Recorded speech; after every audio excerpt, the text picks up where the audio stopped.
Dieu, je te fais confiance. Je sais que tu m'aimes, je te fais confiance. Je ne sais pas ce que tu vas faire, mais je sais que tu vas faire quelque chose et je ne vais pas m'inquiéter, quoi qu'il arrive.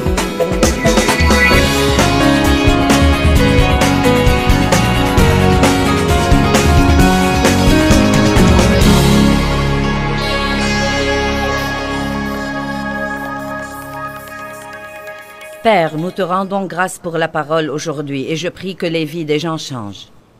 Je ne veux que personne vienne à cette conférence et qu'il ait l'impression d'avoir perdu son temps. Je veux que le message soit bien compris et qu'il porte du fruit qui dure longtemps. Merci Seigneur pour avoir aidé. Au nom de Jésus, Amen. Jésus a dit, venez à moi, vous tous qui êtes fatigués et chargés et accablés. Et ça s'applique à tout le monde dans notre société aujourd'hui. Et moi, je vous donnerai du repos. Or, le repos dont il parle n'est pas un repos du travail, mais c'est un repos intérieur. Un repos pour votre pensée, pour votre volonté et pour vos émotions pendant que vous faites tout ce que vous devez faire dans la vie. Puis il continue. Prenez mon joug sur vous et apprenez de moi. Et nous avons parlé de ça hier soir. Prendre le joug de Christ veut dire que, quelle que soit la chose que vous devez faire dans la vie, vous devez demander à Dieu de vous aider. Vous devez prier et demander sa force. Et à ce moment-là, vous et lui pouvez affronter toutes les éventualités. Sans lui, nous ne pouvons rien faire, mais avec lui, nous pouvons tout faire. Cela veut dire aussi que bien que des choses désagréables puissent survenir dans notre vie, des personnes désagréables, des défis, des choses que nous aurions certainement voulu ne pas avoir à affronter, nous croyons que Dieu ne nous tente pas par le mal ou par des choses mauvaises, mais qu'il utilise ces choses pour notre maturité spirituelle. Nous avons dit que Dieu mettra parfois dans une relation, disons dans un mariage, il mettra une personne ordonnée avec une personne désordonnée. Il mettra une personne très rapide avec une personne lente. Il mettra une personne qui parle beaucoup avec une personne qui parle peu et qui aurait voulu que l'autre ne parle pas beaucoup non plus. Et vous savez, Dieu ne nous fait pas de mauvaises farces quand il nous met avec ces personnes qui nous exaspèrent et nous mettent en colère. Il nous donne plutôt une occasion d'acquérir la nature de Christ. Vous ne pouvez rien acquérir sans avoir quelque chose qui vous pousse à l'exercer. Je pouvais développer mes muscles, mais je ne les ai pas développés avant de commencer à m'exercer.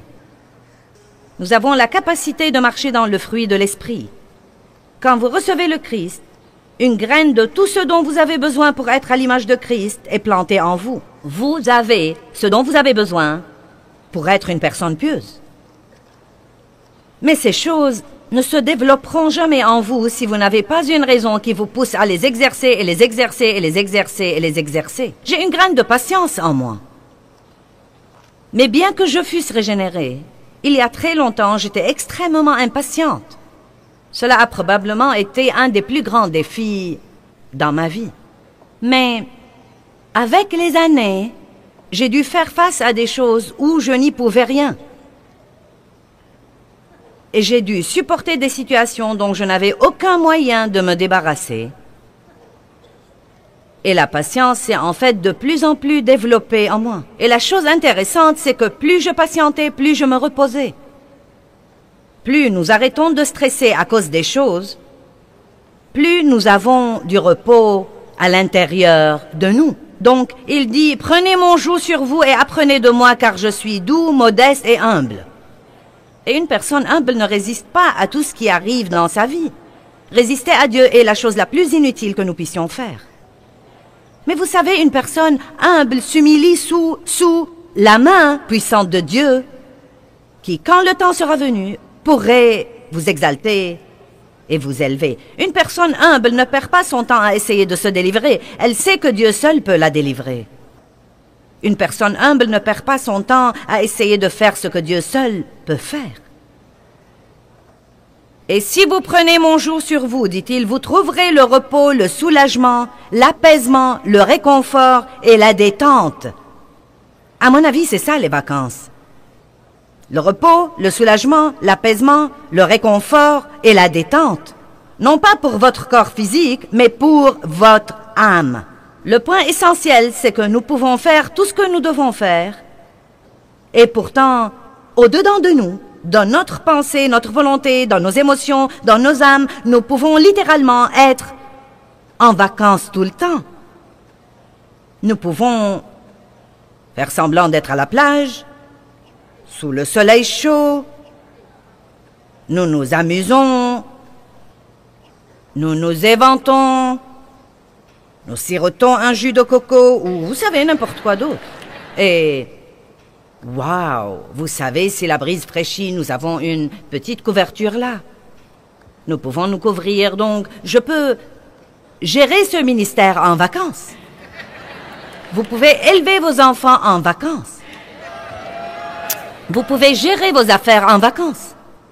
Vous pouvez vivre dans le monde aujourd'hui et survivre et avoir la paix et la joie pendant que votre âme est en vacances. Amen.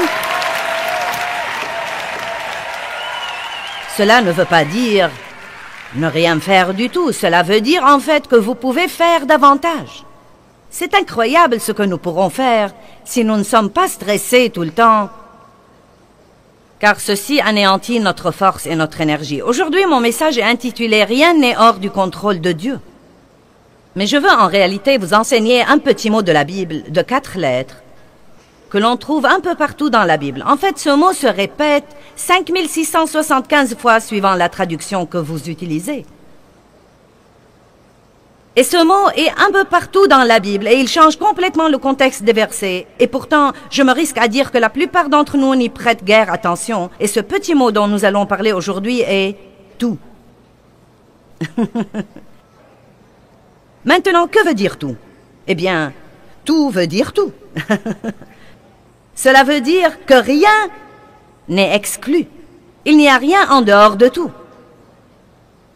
Tout nous prend à l'infini. C'est interminable. Quand je dis tout, où se termine tout? Le mot « tout » est sans fin. Il englobe tout dans la vie. Il n'exclut rien. Jusqu'où va le mot « tout » ? Eh bien, il y a tant d'endroits dans la Bible où le mot « tout » est mentionné. Et pourtant, je crois que parfois nous lisons le verset et nous ne prêtons pas attention au mot « tout ». Et vous savez quoi? Je suis occupée à encercler tous les « tout » de ma Bible. Et je leur prête attention, comme ce verset que je vous ai lu ce matin. Il pardonne toutes tes iniquités, il guérit toutes tes maladies et tes infirmités. Et j'aime ce que la Bible amplifiée dit du mot « tout », tout sans exception. Il n'y a rien d'exclu. Ce n'est pas que Dieu guérit une maladie, mais qu'il ne peut pas guérir une autre parce que c'est trop dur pour lui. Ce n'est pas qu'il pardonne certains de vos péchés, mais pas d'autres, ou qu'il ne peut pardonner que quelques péchés, mais pas les péchés qui sont vraiment mauvais. Tout, tout, tout, tout. Jésus est le Seigneur de tout. Il est notre Dieu tout-puissant, notre Sauveur à la grâce suffisante. Toutes les bénédictions viennent de lui. Il est tout ce dont nous avons besoin. J'espère que vous ne lasserez pas de m'entendre répéter le mot « tout » aujourd'hui, car vous l'entendrez, je ne sais pas, peut-être 1000 fois dans la prochaine heure. Vous savez, nous disons fréquemment ces choses. Jésus est le Seigneur de tous.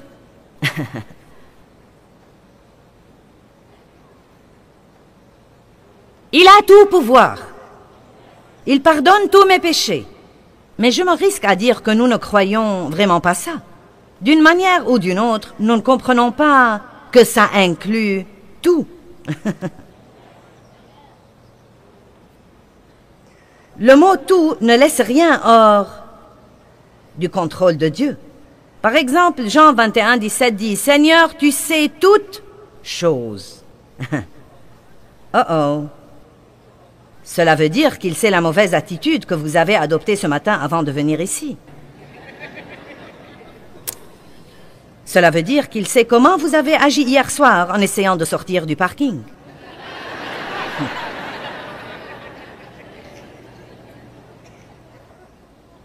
Cela veut dire aussi qu'il savait tout sur vous avant de vous inviter à avoir une relation avec lui. Dieu n'est jamais surpris. Il ne dit jamais « Ah, je ne m'attendais pas à ça ». Vous savez, quand nous avons des problèmes, nous nous disons « Oh mince alors, je ne m'attendais pas à ça ». Mais Dieu sait tout depuis le début et il a déjà un plan. Dieu a résolu tous nos problèmes avant même que nous ne les ayons. Et si nous pouvons comprendre à quel point il est tout-puissant et omnipotent et universel, nous pourrons vivre la vie pendant que notre âme est en vacances. Car bien que nous ne sachions pas ce que nous devrions faire, nous connaissons celui qui sait tout. Dieu sait, quand vous avez un problème et que quelqu'un vous dise « Que vas-tu faire ?» vous pouvez dire tranquillement « Je ne sais pas, mais ça n'a pas d'importance parce que je connais celui qui sait. » Si vous saviez pour combien d'années de ma vie j'étais malheureuse en essayant de comprendre des choses que Dieu seul savait et n'allait pas me révéler. Pourquoi Dieu, pourquoi? Quand Dieu, quand? Pourquoi Dieu, pourquoi? Quand Dieu, quand? Dieu sait tout et il fera ce qu'il voudra, quand il voudra. Et il ne nous dit pas beaucoup de choses, car si nous croyons que nous savons tout, nous ne nous fierons pas à lui. Il veut que nous nous fions à lui, même quand nous ne comprenons pas. Il veut que nous ayons confiance en lui quand les choses n'ont aucun sens. Il veut que nous ayons confiance en lui quand tout semble si injuste. Il veut que nous ayons confiance en lui quand notre douleur est insupportable. Il veut nous entendre dire une chose: Dieu, je te fais confiance. Je sais que tu m'aimes, je te fais confiance. Je ne sais pas ce que tu vas faire, mais je sais que tu vas faire quelque chose et je ne vais pas m'inquiéter quoi qu'il arrive.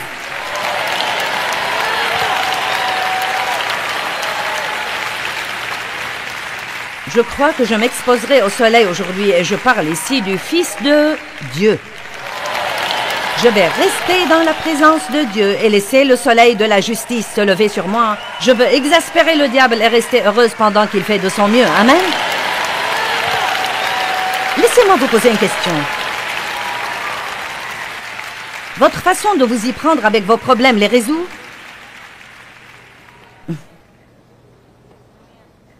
La moitié du temps, nous pensons et nous raisonnons, puis nous pensons que nous avons compris quelque chose pour découvrir par après que nous ne savons rien de rien. Le souci ressemble à s'asseoir dans un fauteuil à bascule toute la journée. Cela vous occupe toute la journée. Oh Dieu, que puis-je faire? Je ne sais que faire, Dieu. Que veux-tu que je fasse? Oh Dieu, que veux-tu que je fasse? Et ce qu'il y a, c'est qu'en fin de compte, vous restez sur place. Vous vous êtes occupé, mais vous n'avez pas progressé. La seule chose qui pourrait nous empêcher de nous inquiéter, c'est de nous inquiéter assez longtemps jusqu'à ce que nous ayons finalement la révélation. Ça ne sert à rien. Quand j'enseigne les gens, je n'aime pas dire « ne faites pas ceci et cela ». J'aime essayer de vous enseigner comment. Vous savez, un moyen dont vous pouvez appliquer ces messages. J'ai pensé à cette histoire de s'inquiéter et Dieu, que puis-je dire aux gens pour qu'ils ne s'inquiètent plus? Et je crois que la plupart du temps, vous devez vous inquiéter assez longtemps jusqu'à ce que vous en ayez assez et que vous vous rendiez finalement compte, ça ne s'avance en rien ni avance les autres et je ne vais plus le faire. Sinon, vous continuerez à écouter des messages qui disent « ne vous inquiétez pas » jusqu'à ce que vous vous rendiez compte que ça ne sert à rien de s'inquiéter. Allons à Matthieu 28, 18. Je vais essayer de vous parler de ce que je considère être les tout les plus importants de la Bible. Et celui-ci se rapporte à la puissance de Dieu et à la puissance qui est à notre disposition comme croyants en Jésus-Christ. C'est vraiment étonnant ce que le diable veut que nous ayons une mentalité de faiblesse. Je ne peux pas faire ça, je ne peux pas le faire. C'est trop pour moi. Oh non, je ne suis pas prêt pour ça. Oh, je ne peux pas le faire. Oh non, je ne sais pas comment faire ça. Mais nous sommes équipés de la même puissance qui a ressuscité le Christ d'entre les morts. Le saviez-vous? Allez, je ne veux pas être sermonneuse aujourd'hui. Je veux que vous me compreniez. Nous sommes équipés. Vous avez... Non pas, peut-être que vous pourriez avoir, vous l'aurez peut-être un jour si vous faites un effort, mais si vous avez sincèrement reçu Jésus-Christ comme votre sauveur, si vous croyez vraiment qu'il vit en vous, la puissance qui a ressuscité le Christ d'entre les morts se trouve aussi en vous.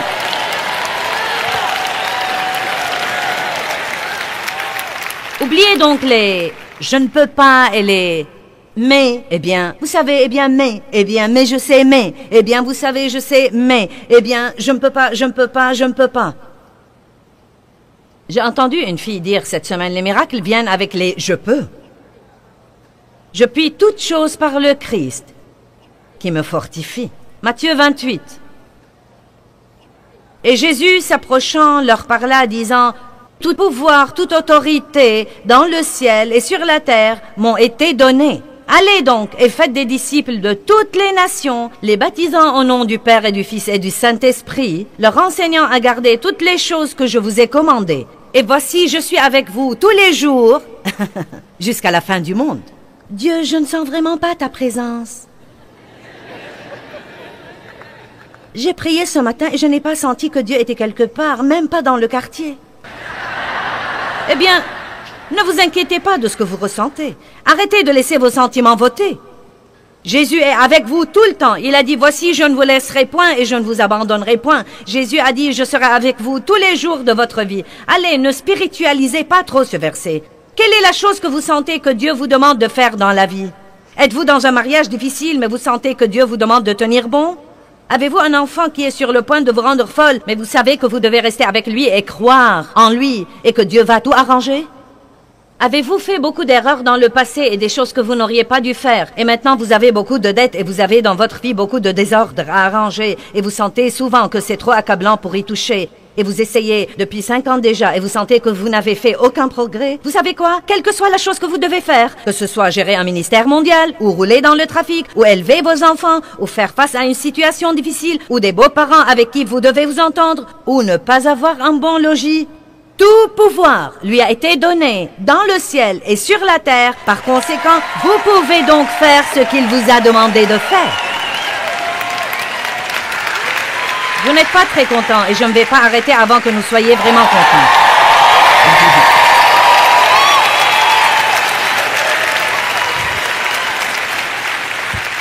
Les gens me demandent tout le temps, qu'est-ce que ça te fait d'avoir à faire tous ces voyages et à t'éloigner tout ce temps de la maison? Je ne me pose jamais la question. Arrêtez de vous demander ce que vous ressentez, car sinon vous aurez toujours de mauvaises réponses. Ne vous demandez pas ce que vous pensez.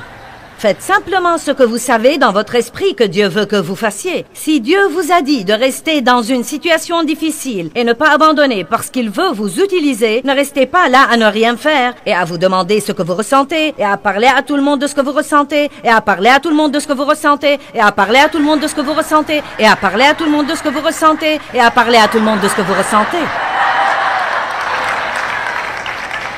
Quand les gens vous demandent « Qu'est-ce que ça te fait ?» dites « Je ne sais pas, je ne me demande jamais. Je fais simplement ce que je crois que Dieu m'a mis dans le cœur. Je fais simplement ce qu'il me dit de faire. »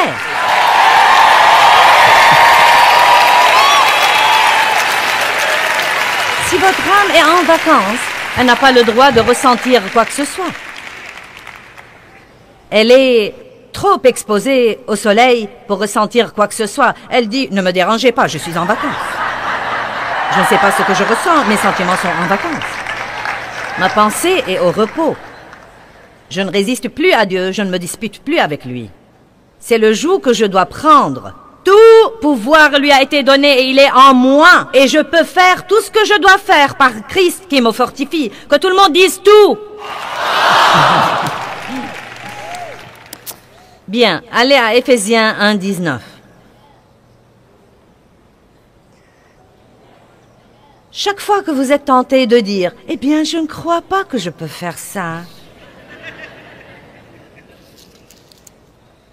rappelez-vous tout le pouvoir dans le ciel et sur la terre, toute la puissance, la même puissance qui a ressuscité Christ d'entre les morts, et si elle demeure en moi, elle ressuscitera mon corps mortel qui a 65 ans.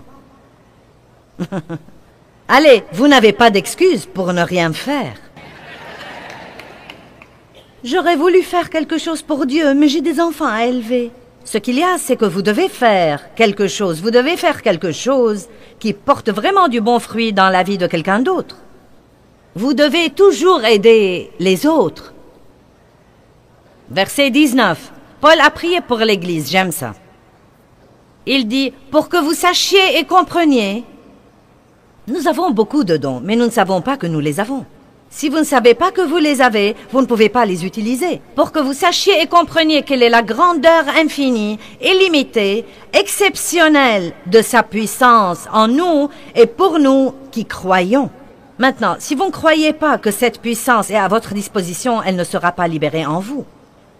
Je vais répéter, si vous ne croyez pas que cette puissance est à votre disposition, elle ne sera pas libérée en vous.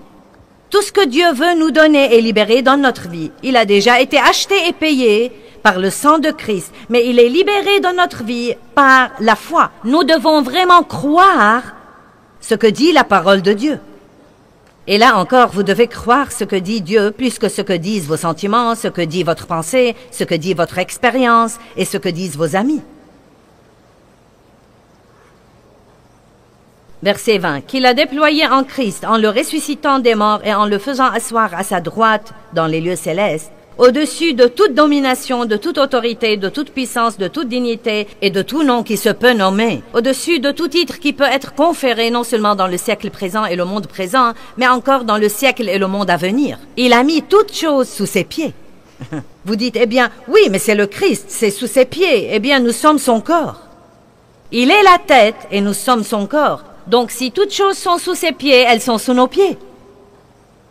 Il a tout mis sous ses pieds et il l'a donné pour chef universel et suprême à l'Église, une direction exercée dans toute l'Église, qui est son corps, la plénitude de celui, maintenant comprenez, qui remplit tout en tous, car dans ce corps vit la plénitude de celui qui accomplit tout et qui remplit tout de lui-même. Je ne sais pas ce que vous en pensez, mais je sais dans mon fort intérieur que Dieu est ici aujourd'hui.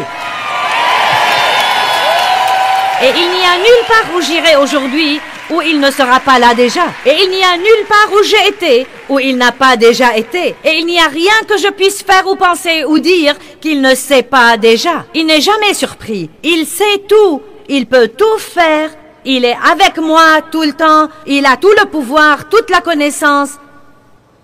Et nous voilà.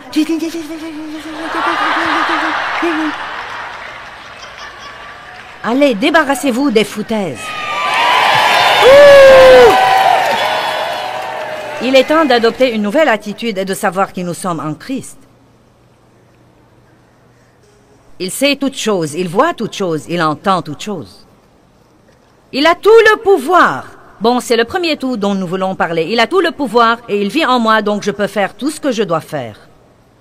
Dites, je peux faire tout ce que je dois faire. Donc, je ne veux pas que vous vous réveilliez le matin et que vous restiez 30 minutes au lit avant de vous lever en pensant « Oh, j'ai peur de me lever. Je ne sais vraiment pas si je peux faire face à un autre jour. Mon Dieu, je ne peux plus supporter. Si tu ne fais pas quelque chose aujourd'hui, je crois que je vais... Oh mon Dieu, j'en ai vraiment assez. » Allez, je sais ce que vous dites. En fait, je dis les mêmes choses parfois. Je les disais pendant des années et des années et des années et des années, jusqu'à ce que j'ai appris le truc que j'essaye de vous prêcher aujourd'hui. Peut-être que j'ai l'air d'une majorette pour le Saint-Esprit aujourd'hui, mais ça va si je peux bien faire marcher l'équipe.